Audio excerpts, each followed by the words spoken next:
आप कितनी भी टाइट अर्थिंग बना लो मगर आपकी अर्थिंग बिल्कुल कमज़ोर रहती है बहुत सारे इलेक्ट्रिशियन के नज़र में। मैं बताता हूँ कैसे।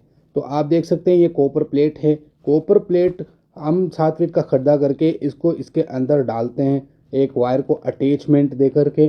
फिर इसके अंदर नमक डालते हैं, फिर चारकोल डालते हैं, फिर पानी डालते हैं। ये साइकिल चलता रहता है। फिर अंत में मिट्टी डाल करके इसको दफन कर देते हैं। फिर चेक करते हैं भाई अर्थ तो आ रहा है अच्छे तरीके से। मगर इलेक्ट्रिशियन क्या गलती करते हैं, देखो बहुत सारे इलेक्ट्रिशियन अर्थ चेक करने के लिए बोर्ड के पास आते हैं और न्यूट्रल और अर्थ के बीच में वोल्टेज चेक करते हैं, 36 वोल्ट आते हैं। फिर वो कस्टमर को डायरेक्ट कह देता है भाई आपके घर की अर्थिंग बिल्कुल बेकार है।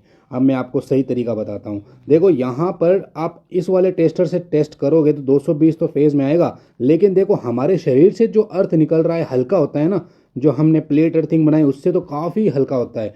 फिर भी देखो 36 वोल्ट यहाँ पे नज़र आ रहे हैं। तो इसका मतलब आप यहाँ पे ये समझिए कि जो हमारे शरीर से हल्का अर्थ निकल रहा है और जो हमने टाइट अर्थिंग बनाई उन दोनों के बीच में कोई डिफरेंट नहीं, 36 वोल्ट दोनों में आ रहा है। तो इसके अंदर आप क्या समझ पा रहे हो, क्या गलती है, अर्थिंग एकदम सही है या खराब है? मैं बताता हूँ। देखो न्यूट्रल में इतना वोल्टेज आने का कारण क्या होता है कि कभी कोई के घर में अगर फेज और अर्थ के बीच में अगर फॉल्ट हो जाए इस तरह से, तो यहाँ पे अर्थ और फेज के बीच में हाई वोल्टेज हो जाता है। और बहुत सी जगह ऐसा भी होता है कि अर्थ और फेज के बीच में लोग लोड चलाने लग जाते हैं, ये भी सबसे बड़ा कारण है। और जब न्यूट्रल के अंदर वोल्टेज आने लग जाते हैं ना, यानी कि अभी जैसे मैंने आपको दिखाया न्यूट्रल में भी वोल्टेज शो हो रहे हैं, उसकी वजह से आपके घर की जो लाइटें हैं ना वो हल्की हल्की ब्लिंकिंग करना शुरू कर देती है। आप फिर कहते हो कि हमने सब कुछ कर लिया, सब कुछ चेक करवा लिया, फिर भी वो लाइटें ब्लिंकिंग करती रहती है। तो इसमें आपके हाथ में कंट्रोल नहीं होता है, इसमें उसका कंट्रोल होता है जो अर्थ और फेज के बीच में लोड चला रहा है। यानी कि इसका मतलब ये है कि अगर वो अर्थ फेज से लोड चला रहा है तो उस समय आपके घर की लाइटें ब्लिंक करती है,